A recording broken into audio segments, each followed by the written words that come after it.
Muito bom dia, nono ano, bom dia meus amigos, minhas amigas, como vocês estão? Espero que todo mundo esteja bem, como foram aí de feriado, deu para curtir um pouquinho, deu para descansar, como é que foi para vocês? Estou vindo aqui gravar mais uma aulinha para vocês, hoje vamos trabalhar sobre a produção agropecuária na sociedade contemporânea, que nome chique, que nome grande, que nome bonito. Ainda trabalhando sobre a ideia que nós falamos sobre conexões e redes, a produção e a circulação aí no espaço global, esse mundo globalizado. Nós falamos de um mundo interligado, depois falamos sobre as diversas explorações, dos recursos, falamos um pouquinho também sobre o gasto energético, a questão da energia, e vale a gente falar também do impacto do mundo globalizado, de um mundo em redes, dentro do setor agropecuário, dentro da nossa produção agropecuária. É estranho a gente falar isso quando a gente pensa na questão da globalização das redes. A gente tem uma ideia só, a gente vem na nossa cabeça só robótica, internet, satélites, esse tipo de coisa, e a gente esquece às vezes que a globalização ela também está presente no campo, também está presente aí no sistema agropecuário, e isso vai refletir também nas nossas vidas, vai refletir aí também na sociedade como um todo, tá? Mas antes eu gostaria de lembrá-los, antes de eu começar a explicação, sobre a lista de presença, que encontra-se aí na descrição desse vídeo. Toda aula eu sempre lembro, eu começo falando sobre isso, mas tem gente que está esquecendo, hein? O que está acontecendo com a cabecinha de vocês? Tá? Não deixem de assiná-la, ela é importante aí, e depois que passa a aula, depois que ela é dimensionada aí no YouTube para vocês, não tem como mais assinar, tá bom? Por mais que você entre lá e fale, professor, eu consegui entrar e assinar, mas para os registros da escola não contabiliza mais, tá? Ela vale só durante o dia, então não esquece de assinar a lista de presença, pelo amor de Deus, meus nobres. Também gosto de lembrar sempre que estou disponível para vocês em relação às dúvidas, a questionamentos sobre o conteúdo. Vocês têm vários canais, várias formas de entrar em contato comigo ou com os demais professores. No meu caso, vocês podem estabelecer através dos comentários deste vídeo. Você pode colocar lá a sua dúvida, o seu questionamento. Você também pode, na lista de presença, ter um campo, se você permaneceu com dúvida após a explicação da aula, e aí você pode também estabelecer por lá. Vocês têm o canal do e-mail, aquele e-mail que vocês mandam lá, que foi feito para cada turma. Vocês podem entrar lá e mandar, devidamente identificado, colocando o nome do professor, a disciplina, igual vocês já foram instruídos, e também podem anotar as dúvidas no caderno, numa folha, e tratar comigo durante a nossa live, os nossos encontros aí que acontece toda terça-feira, 8h40 da manhã, para alguns 8h40 da madrugada, que queria estar acordando, era 2 horas, meio-dia. Mas então, vocês podem usar esses recursos, podem usar esses canais para poder entrar em contato com o professor.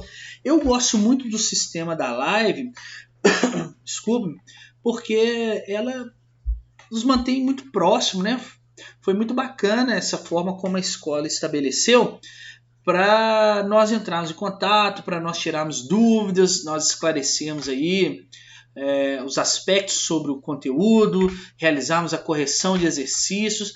Há uma maior interação entre vocês, entre o professor, neste cenário, neste mundo no qual encontra-se muito novo, as coisas quando muito... como é que eu posso dizer? Ainda está muito escuro, tudo, todo mundo se reinventando, aprendendo novamente. Você vê vários professores, eu já trabalhava com plataforma online assim, né?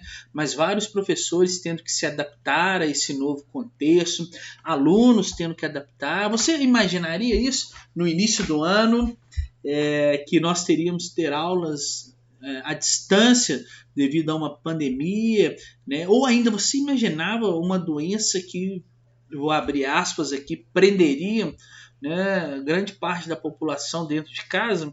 Eu, sinceramente, não imaginava sobre isso, sequer passava pela minha cabeça. Mas nós estamos tentando nos adaptar, né? Estamos tentando levar isso da maneira mais fácil, mais leve para vocês. Espero que estejam gostando, tá bom? Então, no nosso capítulo hoje, nós vamos trabalhar sobre a produção agropecuária na sociedade contemporânea. E, incrivelmente, eu vou deixar apenas esta imagem aqui para vocês, sobre a produção agropecuária na sociedade contemporânea. Ela quer dizer muito, ela vai concluir, ela vai definir tudo aquilo que nós vamos falar aqui em nossa aula. E eu vou ser bem breve, tá? Nela, vocês podem ficar tranquilos. Então, pessoal, a princípio, nós temos que pensar aí que as tecnologias do século XVIII, das revoluções, da Revolução Industrial, né, das revoluções aí, elas não ficaram limitadas somente às indústrias e às cidades, tá bom? Elas foram introduzidas no campo como forma de aumentar a produtividade, né? Eles pegaram esses novos recursos, essas novas tecnologias que estavam surgindo no contexto das revoluções industriais e empregaram ela no campo, tá? A fim de aumentar a produtividade.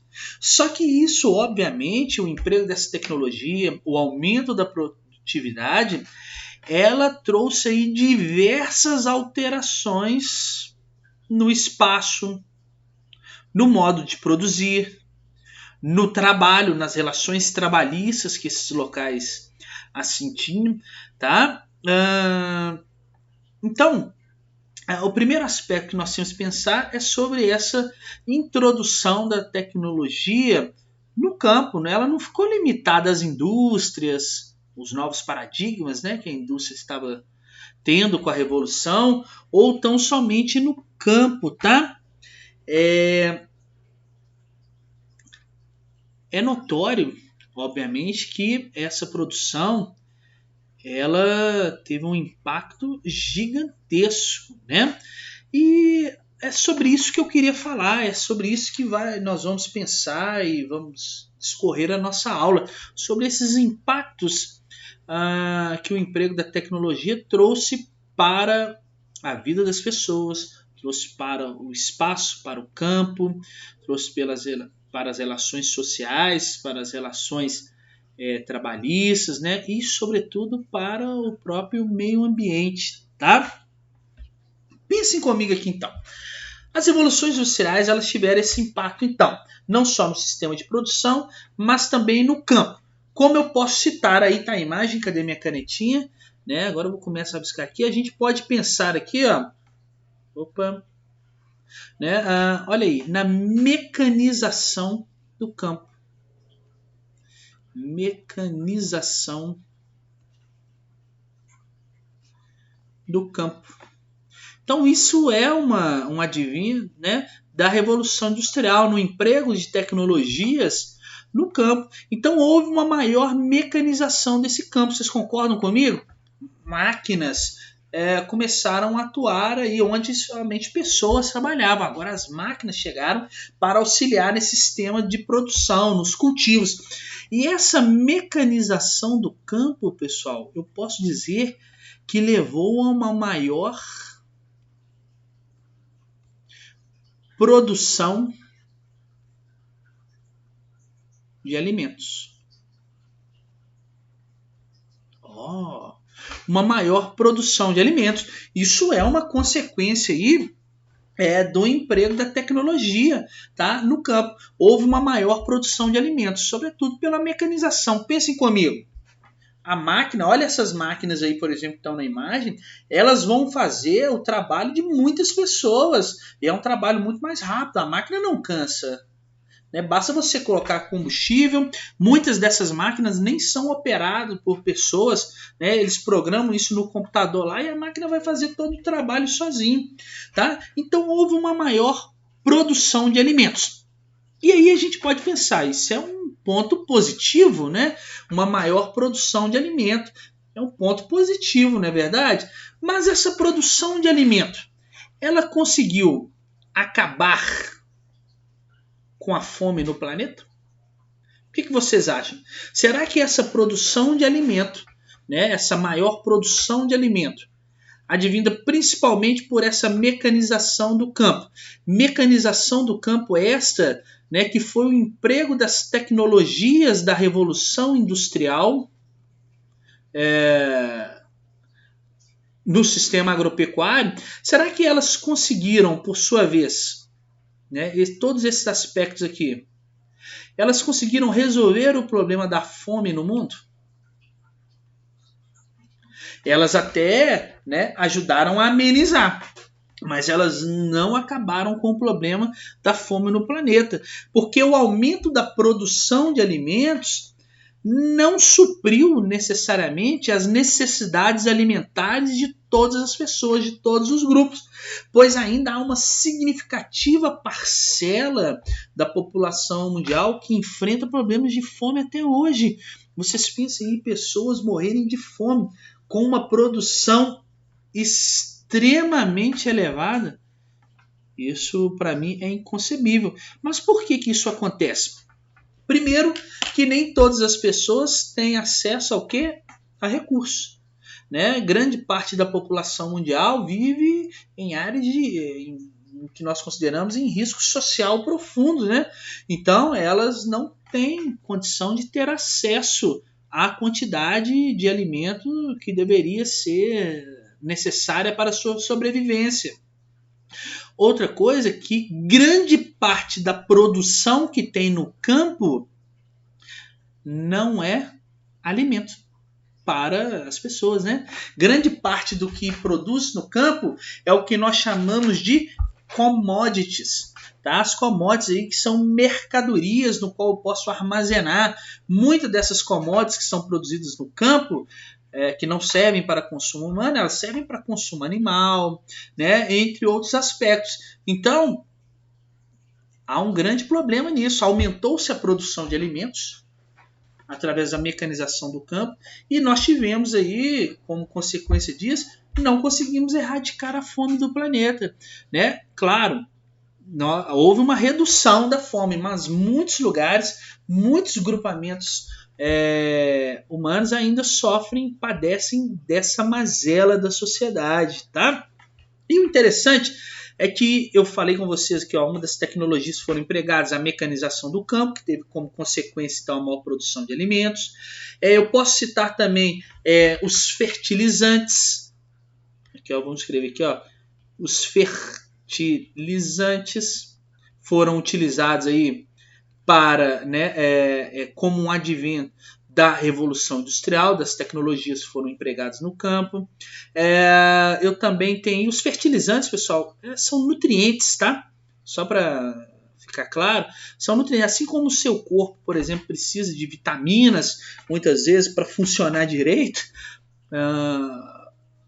os fertilizantes, né, também têm o mesmo propósito nos solos, tá? De enriquecer o solo ali com determinados nutrientes para a vegetação, para o seu cultivo crescer mais rápido, de forma mais plena, tá? Mais bonitão e mais gostosinho. Tá? Então, os fertilizantes, eu posso citar aqui também que os pesticidas, tá certo? Os pesticidas aí também são adventos da tecnologia que foi empregada no campo, ok? Esses pesticidas, né, pessoal, eles serviram aí para acabar com as pragas que nós tínhamos acompanhado no campo aí, na produção. Também posso citar aqui como tecnologias, como advindo das tecnologias que chegaram aí junto com o processo de evolução industrial, os transgênicos, tá? Que são aí aqueles alimentos, aquela produção, aquela vegetação que foi modificada geneticamente, né? Modificada aí para não ficar sujeita a pragas, para ter uma maior produção, entre outros aspectos. Então percebam quantas tecnologias, quantas questões foram advindas da Revolução Industrial que foram empregadas no campo.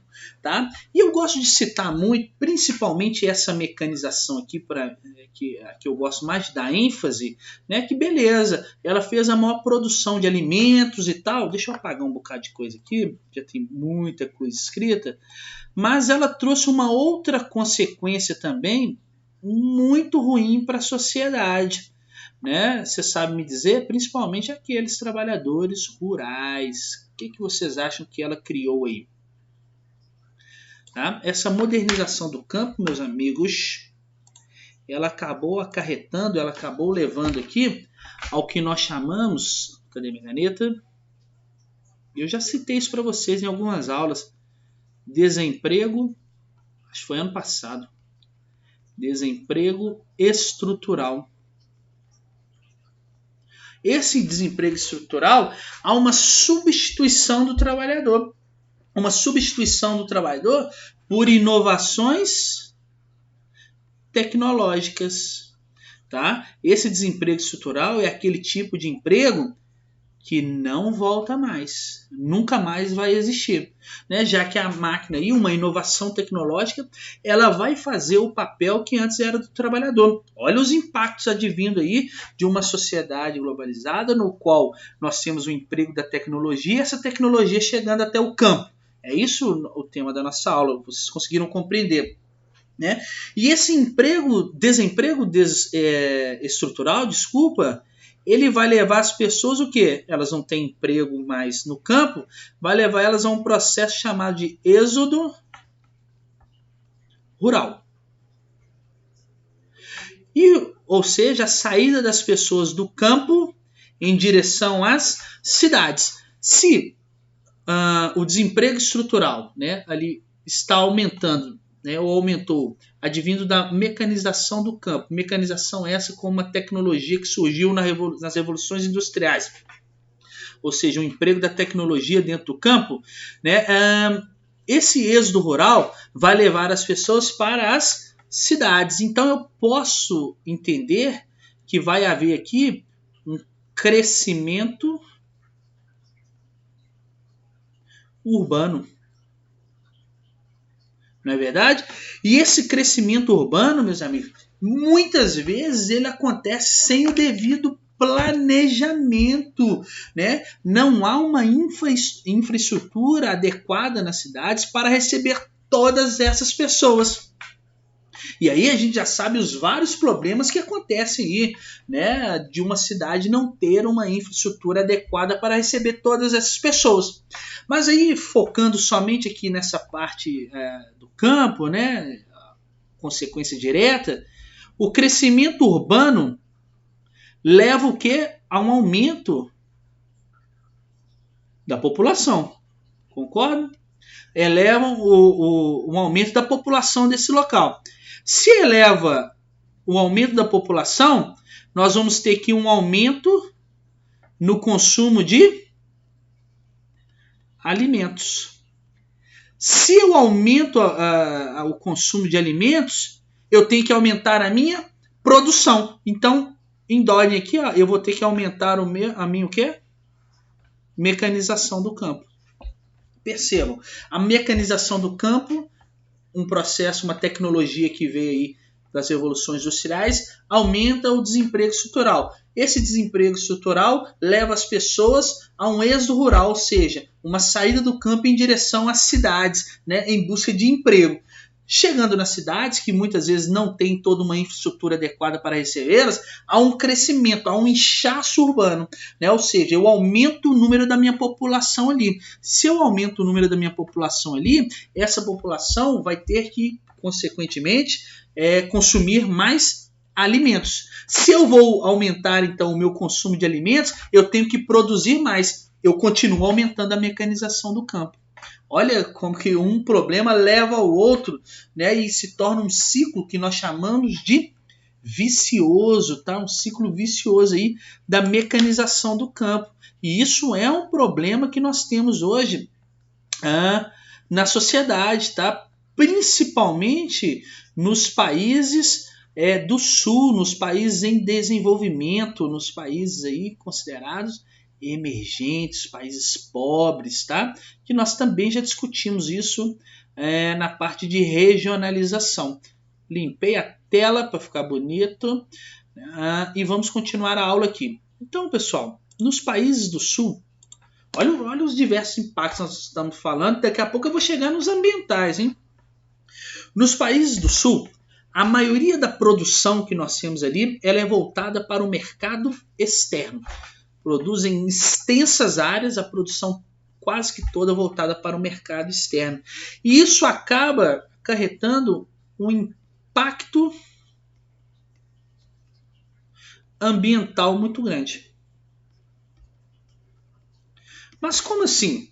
Ora, para eu ter o cultivo desses produtos, por exemplo, né, em extensas áreas, o que eu vou ter que fazer? Eu vou ter que tirar a vegetação natural daquele local. Né? Se eu tenho que produzir cada vez mais no campo, e sobretudo produzir para outros mercados, não é um abastecimento interno, é produzir aí um produto para exportação, eu vou ter que tirar a cobertura vegetal natural, a vegetação primitiva, para poder plantar nesse local. Então, o primeiro impacto que eu posso dizer aqui é o aumento do desmatamento. Isso acontece muito nos países do sul, tá? Nos países que estão em desenvolvimento, nos países pobres, no qual a sua principal pauta comercial está relacionada aí à exportação de commodities. Olha aí o que nós falamos no início da aula. Eu também tenho aqui, nessa questão do impacto ambiental, uma maior contaminação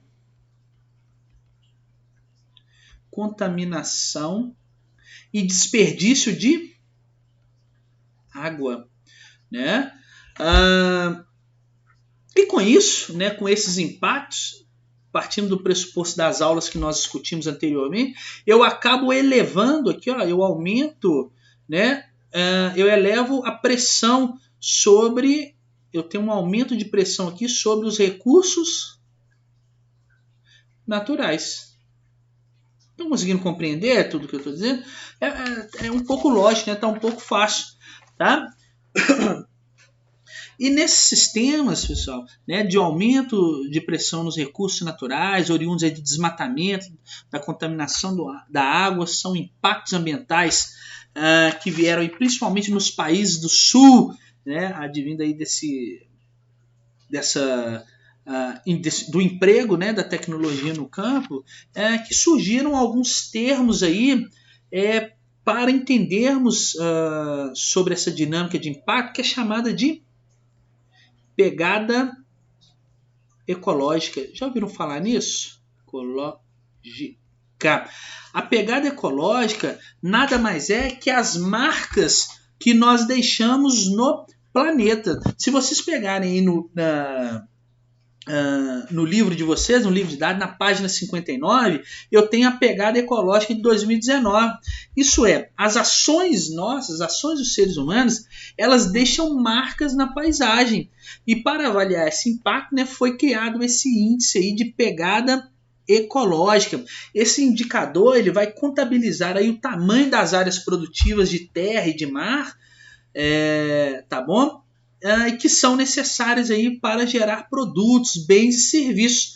Esse indicador, então, ele vai revelar para a gente, nesse contexto, a pressão dos padrões de consumo da sociedade, né, das populações humanas, tanto em alimentação, habitação, energia, bens, serviços, e a capacidade ecológica do planeta, a capacidade dos recursos naturais em se manter.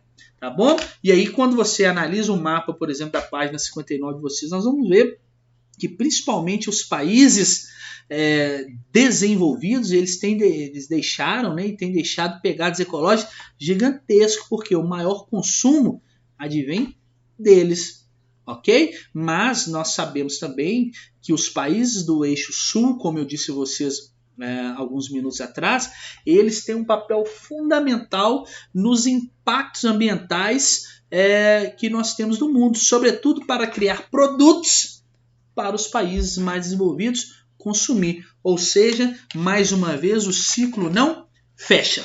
Então, pessoal, eu gostaria de agradecer imensamente a participação de vocês, a paciência por assistir essa aula. Eu espero que tenham gostado, espero que tenham entendido. Eu tive que fazer de uma maneira um pouco mais rápida, porque senão, olha só, já deu aí mais de 25 minutos de aula, senão ela ficaria muito extensa. Eu sei que vocês gostam da minha voz, eu sei que vocês adoram ela, né? Mas a gente tem que deixar um pouquinho para depois também. Tá? Mais uma vez, então, agradeço. Lembro a vocês que qualquer dúvida, me procurem aí nos canais que eu citei no início do vídeo. Tá? Não vamos deixar dúvidas passarem adiante. Façam os exercícios que eu propus no roteiro. Leiam a matriz com bastante carinho. E qualquer coisa, não deixem de me procurar, tá bom? Então, muito obrigado. Até a próxima aula. E se cuidem. Valeu!